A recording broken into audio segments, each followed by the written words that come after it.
जमाना कदीम की बात है। बसरा की किसी बस्ती में एक शख्स रहता था जो पेशे के लिहाज से ताजिर था। यह ताजिर बहुत दौलतमंद था।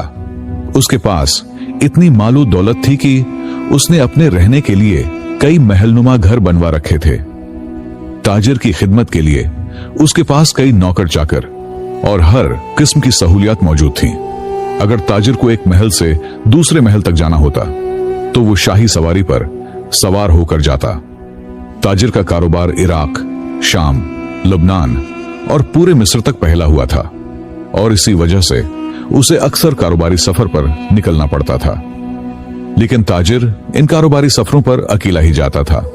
न कोई नौकर अपने साथ ले जाता था और न ही किसी और शख्स को, क्योंकि उसे अपने किसी भी नौकर पर भरोसा न था। इसीलिए वो हमेशा अकेला ही सफर पर निकलता था। इन सफरों के दौरान उसे कई बार घने जंगलों से गुजरना पड़ता था। उस ताजिर की एक बहुत बुरी आदत थी कि वो अपनी दौलत पर बहुत गुरूर करता था। वो इंसान को इंसान ही नहीं समझता था।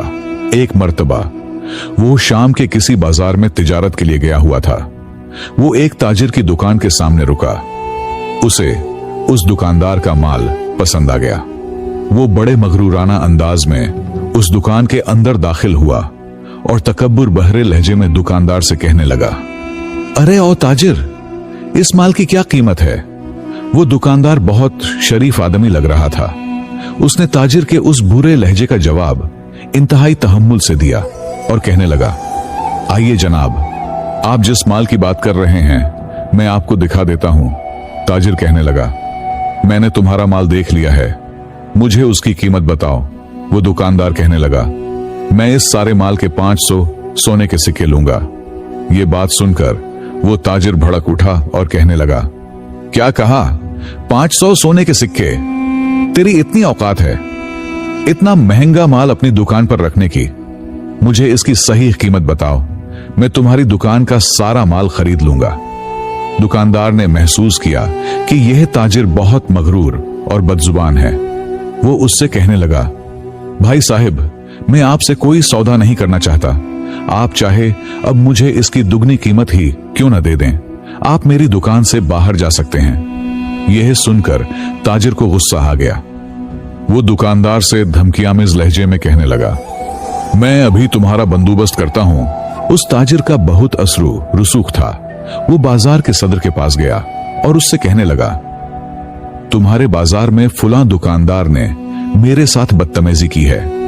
बाजार का सदर ताजिर से कहने लगा, वो दुकानदार तो बहुत नर्मदिल और शरीफ आदमी है।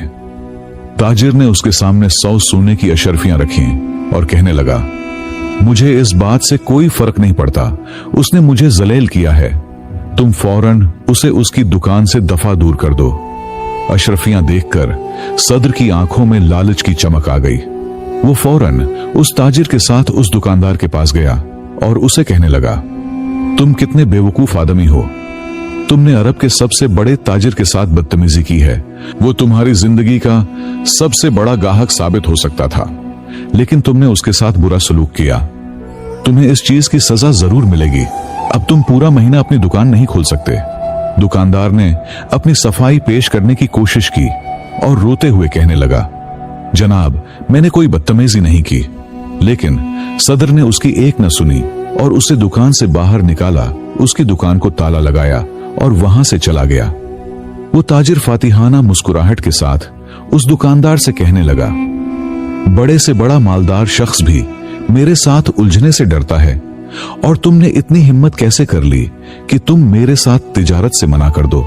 वो दुकानदार कहने लगा, आए ताजिर, अपने माल पर इतना गुरूर ना करो।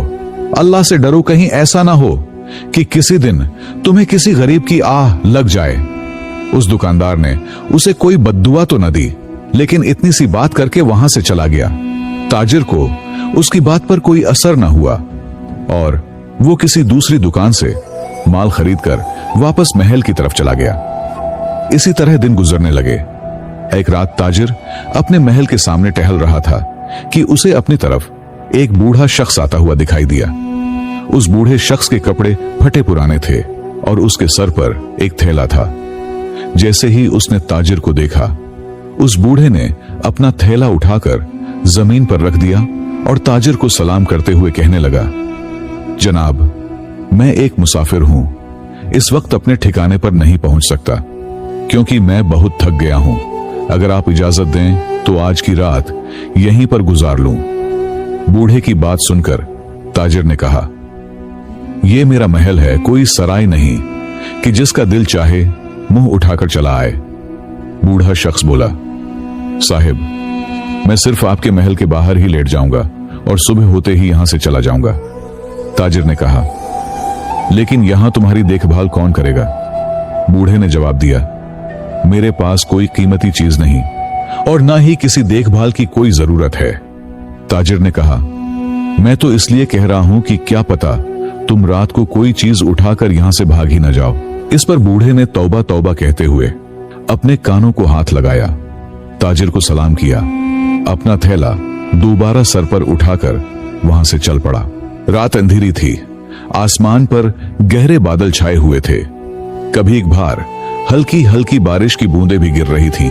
तूफान आने का डर था। बूढ़ा शख्स बुरी तरह थक चुका था। उसके हाथ पांव काम नहीं कर रहे थे। उसके लिए मजीद चलना मुश्किल हो रहा था। लेकिन ताजिर के तंदू तेज लफ्जों ने उसे इस कदर जख्मी कर दिया कि उसने इस शहर के किसी भी शख्स के पास जाकर आराम करने का ख्याल तर्क कर दिया। जोरदार बारिश शुरू हो गई। जिस तरह रात का अंधेरा बढ़ता जा रहा था, उसी तरह वो बूढ़ा अपने सर पर थैला उठाए आगे चलता जा रहा था। कुछ दिनों बाद ताजिर अपने दोस्तों और नौकरों के साथ शिकार खेलने के लिए जंगल की तरफ निकल पड़ा। शिकार खेलते वक्त उसने अपना घोड़ा एक हरण के पीछे लगा दिया। बहुत दौड़ने के बावजूद हिरन उसके हाथ न आया और इस दौड़ धूप में ताजिर अपने साथियों से आगे निकल गया। जंगल घना था और घने जंगल में खो जाने की वजह से ताजिर अपने शहर का रास्ता भूल गया था। वो घंटों जंगल में भटकता रहा। उसी दौरान रात हो गई, तूफान चलने लगा। कोई भी शख्स मौजूद न था जो ताजिर की किसी तरह मदद कर सकता। बेचारा थककर चूर हो गया। जब उसे कोई रास्ता नजर न आया तो वो एक दरख्त के नीचे बैठ गया। तूफान इस कदर जोर से बढ़ने लगा कि जंगल के दरख्त गिरने लगे।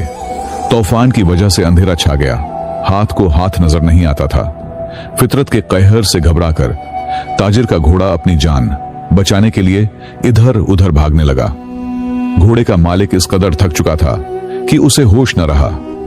कुछ देर बाद तूफान कुछ कम हुआ और आसमान साफ हो गया। तब ताजिर ने देखा कि उसका घोड़ा उससे बिछड़ चुका है। ताजिर ने वो घोड़ा 200 सोने के सिक्कों में खरीदा था और उससे बहुत प्यार करता था। उसकी परवरिश में उसने कोई कसर नहीं छोड़ी थी। अब ताजिर को घर पहुंचने की उम्मीद न रही। वो दरख्त के नीचे बैठा सोचने लगा, न जाने मैं अपने घर वापस पहुंच भी पाऊंगा या नहीं। वो ताजिर जिसे अपनी दौलत पर बहुत गुरूर होता था और वो ताजिर जो किसी दूसरे इंसान को इंसान ही नहीं समझता था, आज वही किसी और के सहारे की उम्मीद लिए वहां पर बैठा था। उसे ये उम्मीद थी कि कोई उसकी मदद करने जरूर आएगा। आज उसे अपने आप पर इतना गुरूर भी नहीं था क्योंकि उसकी दौलत उसे घर तक नहीं ले जा सकती थी, बल्कि उसे किसी इंसान के सहारे की जरूरत थी।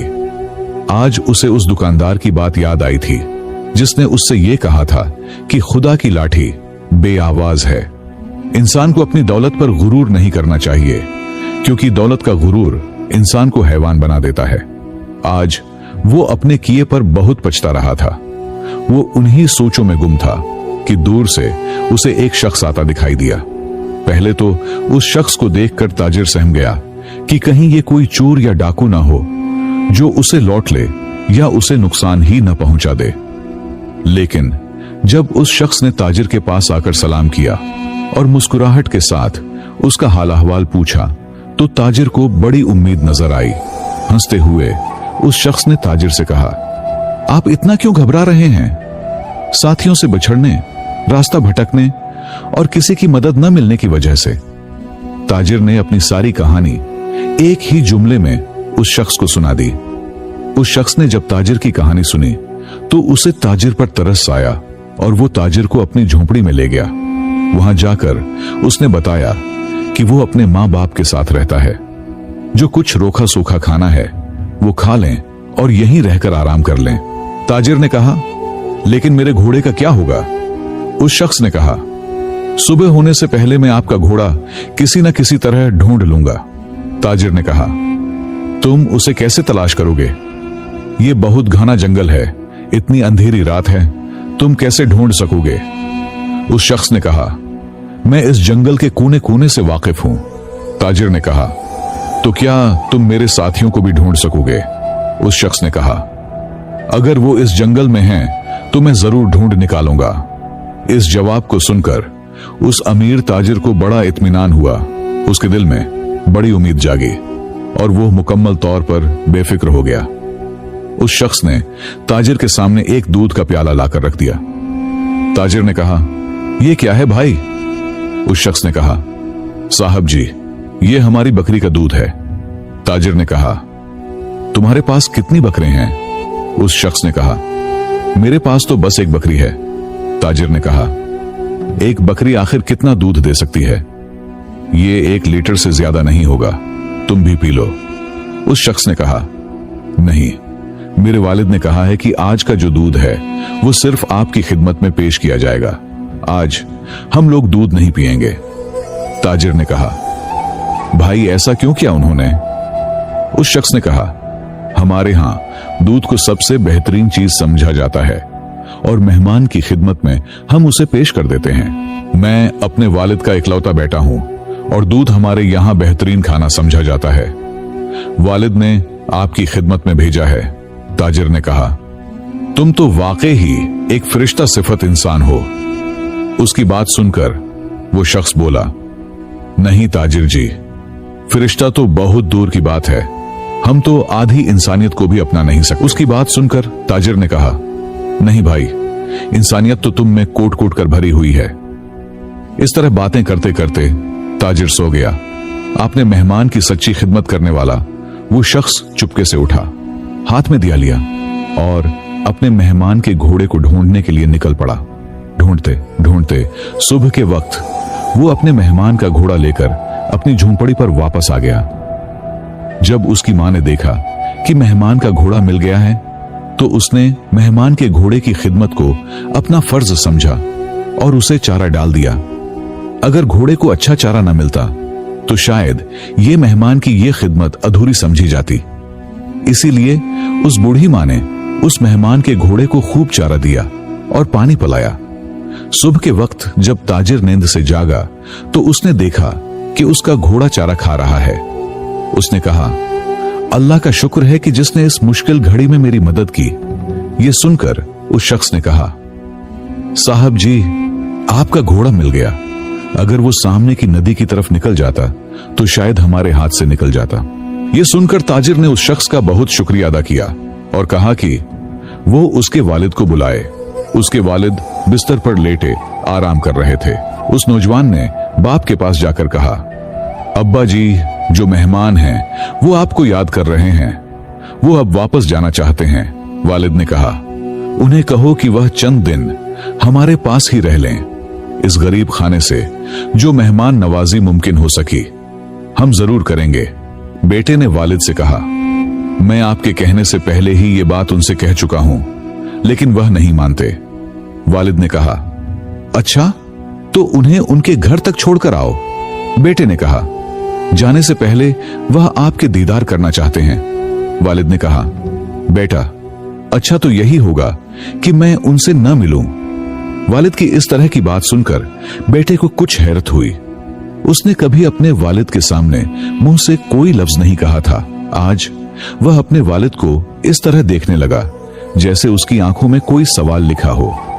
वालिद ने बेटे के सवाल को पढ़ लिया और धीरे से समझाया, शायद तुम यही पूछना चाहते हो कि मैं मेहमान से इस तरह दूरी रखकर उसकी बेइज्जती क्यों कर रहा हूं। दरअसल मेरी इस बात में भी मेहमान का एहतराम ही छुपा है। बेटे ने वालिद की बात सुनकर कहा, मैं इस बेइज्जती में इज्जत की बात को नहीं समझ सका बाबा जी। वालिद ने कहा, ऐसी कौन सी मुश्किल बात है जो तुम नहीं समझ सके? वालिद ने कहा, एक वाकया है जिसके बारे में मैं बताना नहीं चाहता। बेटे ने कहा, अच्छा तो मेहमान से आपके बारे में क्या कहूं? वालिद ने कहा, यही कि वालिद उठकर चलने फिरने से कासिर हैं, इसलिए बाहर आना मुश्किल है। बेटे ने अपने वालिद का पैगाम मेहमान तक पहुंचा दिया।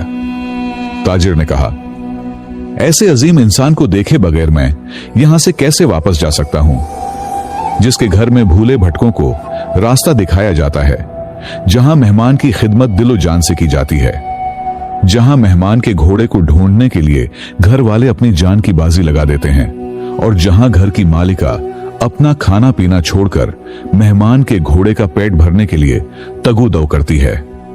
तुम्हारे वालिद को देखकर ही मेरी जिंदगी कामयाब हो सकती है। ताजिर का पैगाम बेटे ने वालिद तक पहुंचा दिया। बूढ़ा क्या करता, उसे ताजिर के सामने आना ही पड़ा।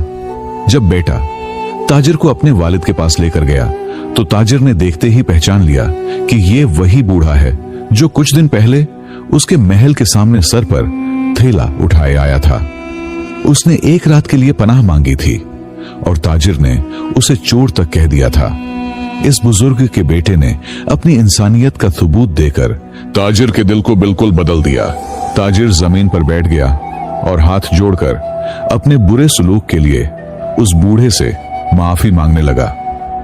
बूढ़े ने कहा, आपकी तरफ से कोई गुनाह नहीं हुआ, क्योंकि मैं बाहर आकर आपको उस पुरानी बात की याद नहीं दिलाना चाहता था। आपके इसरार को मैं टाल न सका, इसीलिए मुझे यहीं रहना पड़ा। इससे शायद आपको बड़ा दुख हुआ होगा। मुझे आपसे माफी मांगनी चाहिए। ताजिर ने कहा, कितना बुलंद है आपका किरदार। ये कहकर वो अमीर ताजिर उस बूढ़े के कदमों में गिर पड़ा। उसकी आंखों से पछतावे के आंसू बह रहे थे, जैसे वो कह रहे हों कि उस बूढ़े की झोंपड़ी मोहल्लात से भी बुलंद है, क्योंकि यहां इंसानियत का बसीरा है। यही वो जगह होती है जहां हर वक्त अल्लाह की रहमत और बरकत नाजिल होती है, क्योंकि ये लोग इतने जंगल में रहते हुए भी बड़ी ही पुरसुकून जिंदगी गुजार रहे हैं। उनके पास खुद खाने को कुछ नहीं होता, लेकिन फिर भी अपने मेहमान की दिलो जान से खिदमत करते हैं। इसके बाद ताजिर अपने घर वापस आ गया। इस वाक़े के बाद ताजिर का दिल बदल गया। उसने सबसे पहले अपना एक कासिद भेजा और शाम का वो बाजार जिसमें उसने एक दुकानदार से ज्यादती की थी, उसे अपने पास बुलवाया। उसे अपने शहर में एक दुकान बनवा कर दी और उससे माफी भी तलब की, और अपने खर्चे पर शहर में दीनी मदरसा और ताम खाना भी कायम करवाया कि जहां पर कोई भी गरीब, फकीर या मुसाफिर किसी भी वक्त आकर खाना खा सकता था।